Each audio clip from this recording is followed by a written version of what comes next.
పెద్దలు పూజ్యులు ఇందాక రామారావు గారు చెప్పినట్టు the towering personality of India Venkaiah Naidu గారు నిజంగా టవరింగ్ పర్సనాలిటీ. తెలుగు జాతే కాదు భారత జాతి గర్వించదగ్గ మౌన్నత నాయకుడైన వారికి ఘంటసాల గారు బయోపిక్ తీయడం అనేది ఆషామాషి కాదండి. ఘంటసాల గారు అంటే అనన్న సామాన్యం. ఓ ఎన్టీఆర్, ఓ ఏఎన్ఆర్, ఓ ఘంటసాల. ఎన్టీఆర్ ఏఎన్ఆర్ ఉన్నంతకాలం దేర్ ఇస్ ఘంటసాల. ఏమి ఘంటసాల గారు అలాంటి మహనీయుని యొక్క చరిత్రని సినిమాగా తీసి ఆయన జన్మ ధన్యం చేసుకుంటున్నటువంటి దర్శకులు రామారావు గారికి, నిర్మాత అమ్మ వందనాలు తల్లి మీకు.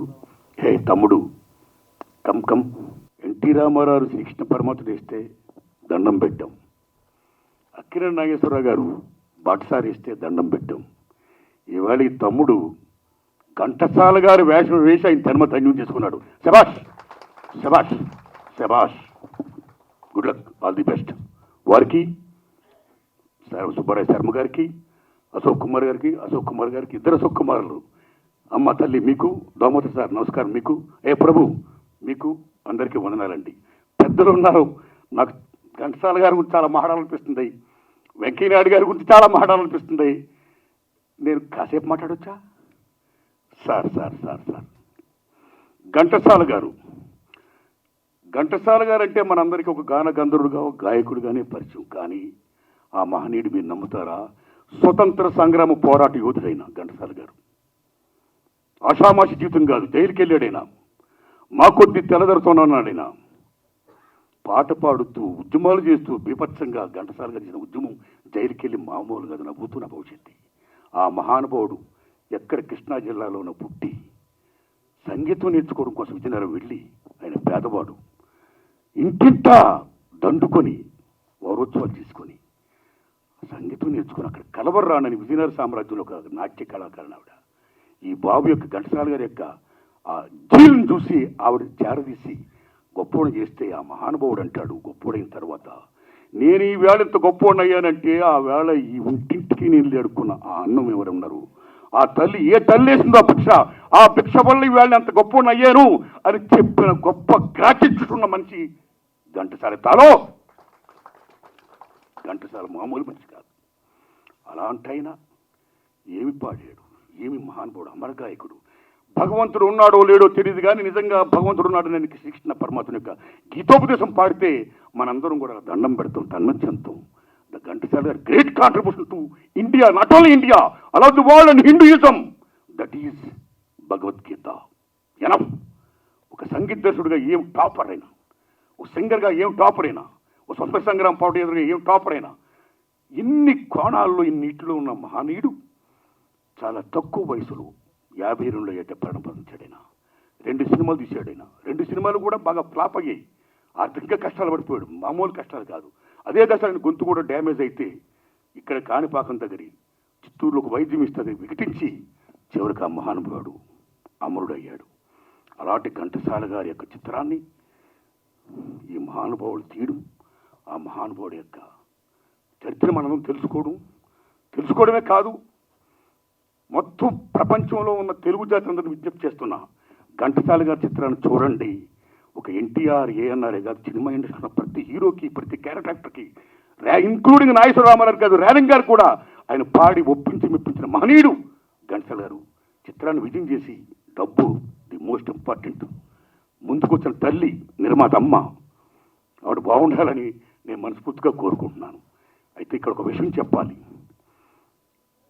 ఒక స్వతంత్ర సంగ్రామ పోరాట యోధుడుగా భారతదేశ పరంగా సేమ్ టైం భగవద్గీతను పాడి హిందూయిజం అంటే హిందూ మతం, హిందూ దేశం, మనందరూ హిందూసమే. అలాంటి హిందూ దేశంలో నిజమైన ప్రామాణిక గ్రంథం ఏమంటే భగవద్గీత. నీ పని నువ్వు చేయి, రిజల్ట్ నాకు వదిలేని శ్రీకృష్ణ పరమాత్మ ఏం చెప్పాడో that is Bhagavad Gita, that is మన మతం. అలాంటి మత సారాంశాన్నైనా అమోఘంగా పాడి మెప్పించినందుకు, స్వతంత్ర సంగ్రామ పోరాటం చేసినందుకు, ఆయన కాంట్రిబ్యూట్ చేసినందుకు, సంగీత దర్శకుడుగా, గాయకుడుగా, అమరగాయకుడుగా, అలవర్ టోటల్గా హీ ప్లేడ్ ద రోల్. అలాంటి ఆయనకి నిజంగా భారతరత్న ఇవ్వాలండి.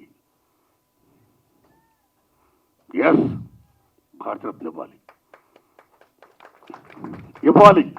మీరు చెప్పట్లేదని తీర్కాణం.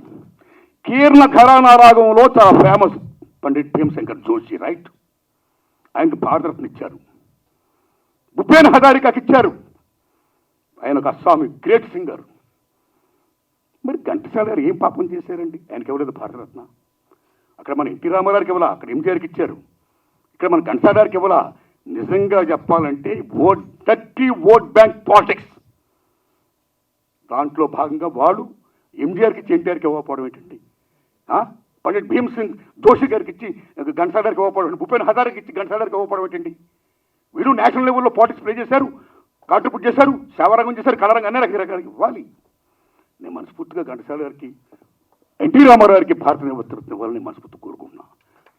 ఎస్, సేమ్ టైం నా అదృష్టం ఆ మహానుభావుని చూశాను. మీరు నమ్ముతారా? ఆయన స్వతంత్ర సంగ్రామ పోటలో పాల్గొనడమే కాదు, తర్వాత ఆఫ్ ఇండిపెండెన్స్ తర్వాత భారతదేశంలో ఏ సమస్య వచ్చినా, ముఖ్యంగా మన ఆంధ్రప్రదేశ్లో ఏ సమస్య వచ్చినా సరే ఆయన గొంతిప్పేవాడు. విశాఖ ఉక్కు, ఆంధ్రుల హక్కు. ఎన్నోసార్లు ఆయన మీరు నమ్మండి 32 మంది బలిదానాలతో త్యాగం చేసిన విశాఖ ఉక్కుని ఎందుకు ఇవ్వదు గవర్నమెంట్ అని నిజంగా మహానుభావుడు గొంతెత్తి గడవ చెప్పాడు ఆయన. ఏమి ఘంటసాల గారు ఆయన? ఇందిరాగాంధీ ఆ రోజు 3 ముక్కలు చేస్తారంటే తప్పు ఇందిరాగాంధీ అని బహిరంగంగా చెప్పాడు ఆయన ఘంటసాల గారు. అందుకని విశాఖ ఉక్కు స్టీల్ ప్లాంట్ని ఇప్పటికైనా ప్రైవేటీకరణ చేయకుండా ఆ 32 మంది త్యాగాన్ని, ఆ ఉనికిని, విశాఖ ఉక్కు ఆంధ్రుల హక్కుని కాపాడాల్సిందిగా సెంట్రల్ గవర్నమెంట్ అయిపోయింది నేను కోరుకుంటూ, దానికి ఇదిగో ఇక్కడ ఉన్నాడు మహానుభావుడు వెంకయ్యనాయుడు గారు. ఆయన గురించి నిజంగా నేను చెప్పాలి. ఆయన ఎంత గొప్పవాడంటే, తమ్ముడు ఆయన యూనివర్సిటీ లీడర్, నేను కాలేజీ ప్రెసిడెంట్ని. అప్పుడు బీకాంకి మంచి డిమాండ్. మేము పిఏ చేసాం. తమ్ముడికి బీకాంలో జాయిన్ అవ్వాలని ఉంది. సీట్ కావాలంటే ఆంధ్ర యూనివర్సిటీకి వెళ్ళాలి. నేను ఆంధ్ర యూనివర్సిటీకి వెళ్ళి ఆ తమ్ముడిని తీసుకొని వెళ్ళి రిజిస్ట్రార్ గారిని రికార్డ్ చేయడం కోసం వెళితే అక్కడ మా అందరికీ దర్శనం దొరకట్లా.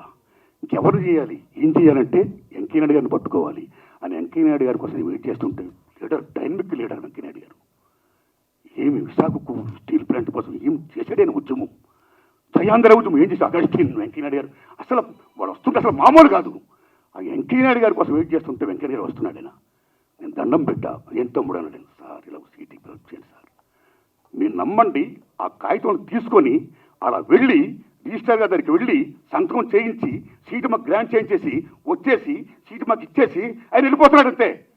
కనీసం థ్యాంక్స్ కూడా ఆయన sir sir sir thanks sir అంటే కూడా అసలు దట్ ఈజ్ వెంకయ్యనాయుడు గారు. ఎన్టీ రామారావు గారు పదవిచ్యుతులైన తర్వాత ఇది అక్రమంగా జరిగిందని చెప్పి ఏమి డెమోక్రట్గా ఫైట్ చేశాడు మహానుభావుడైనా. ఫైట్ చేయడమే కాదు, ఫైట్ చేయించాడు ఆయన. ఏం రోడ్లు చేశాడు? దెబ్బ కింద దిగి వచ్చింది, మరలా పెట్టింది. దట్ ఈజ్ వెంకయ్యనాయుడు గారు. విశాఖపట్నం స్టీల్ ప్లాంట్ ఉద్యమం కానీ, జయాంధ్ర ఉద్యమం కానీ, రామారావు గారిని పదవిచ్యుత చేసిన మౌనత ఉద్యమం కానీ, డెమోక్రటీ సేవ్ చేసే ప్రజాస్వామ్యాన్ని పరిరక్షించండి అని చేసిన ఉద్యమం కానీ, ఎమర్జెన్సీలో ఇందిరాగాంధీకి వ్యతిరేకంగా అమోఘమైన ఉద్యమాలు చేసి లాఠీ దెబ్బలు దీన్ని జైలుకి వెళ్ళి వచ్చిన విరాధవీయుడు పోటీయోధుడు మన వెంకయ్యనాయుడు గారు. నిజంగా బాగా చెప్పారు మీరు, టవరింగ్ పర్సనాలిటీ అని. Is really towering personality. ఏమి భాష, ఏం భాష, ఏం పటిమ. జనరల్గా తెలుగులో భాష వచ్చిన వాళ్ళు తెలుగులో ప్రాసలు వేస్తారైనా, ఆయన తెలుగులోని ప్రాసలే, ఇంగ్లీష్లోని ప్రాసలే, హిందీలోని ప్రాసలే. ఏం వాక్పటిమ నిజంగానైనా. అలాంటి వెంకయ్యనాయుడు గారిని సభాముఖంగా ఘంటసాల గారికి అసలు వాడు ఇవ్వాలంటే నేను ఒక విజ్ఞప్తి చేస్తున్నా. ఆయన మాజీ ఉపరాష్ట్రపతి, బీజేపీ సెంట్రల్ నాయకుడైనా, వాజ్పేయి గారు, వారాణి గారితో డి అన్న మహనీయుడైనా అలాంటి మహానుభావుని ఇవాళ నేను అయ్యా వెంకయ్యనాయుడు గారు సభాముఖంగా విశాఖపట్నం స్టీల్ ప్లాంట్ని ప్రైవేటీకరణ చేయకుండా మీరు నరేంద్ర మోడీ గారు చెప్పండి సార్, దండం పెడతారు మీకు. చెప్పండి సార్, మీరు మాజీ ఉపరాష్ట్రపతి, ఓ టవరింగ్ పర్సనాలిటీయా, ఓ వెంకయ్యనాయుడు గారు టాప్ రాజేపల పక్కన పెడతాపండి. Your son of the soil, your son of the soil. Telugu జాతి బిడ్డ మీరు, తెలుగు జాతి బిడ్డగా మీరు విశాఖపట్నం స్టీల్ ప్లాంట్ని ప్రైవేటీకరణ అవ్వకుండా మీరు చెప్పండి సార్. మీకు ఆ వాల్యూ ఉంది. ఇవాళ కొత్తగా నక్కపల్లిలోనంటే విశాఖపట్నం స్టీల్ ప్లాంట్ పెడతాడు. Non sense. పక్కన విశాఖపట్నం వదిలేశారు, నక్కపల్లిలో పెడతారట. ఉన్న ప్రజలు కూడా నక్కపల్లిలో మేము స్థలాలు ఇస్తాం, స్టీల్ ప్లాంట్ పెట్టారు. తప్పు ప్రజలారా, నక్కపల్లి ప్రజలారా మీకు దండం పెడుతున్నా. విశాఖపట్నం కాపాడండి. 32 మంది త్యాగాలతో ఉన్న మహాతల్లి, బలిదానం చేసిన మహాతల్లి విశాఖపట్నం స్టీల్ ప్లాంట్. అందుకని వెంకయ్యనాయుడు గారిని విజ్ఞప్తి చేస్తున్నా, అలా చెయ్యండి సార్. అదే అసలు చేసిన నివాళి టు ఘంటసాల గారికి. Thanks a lot.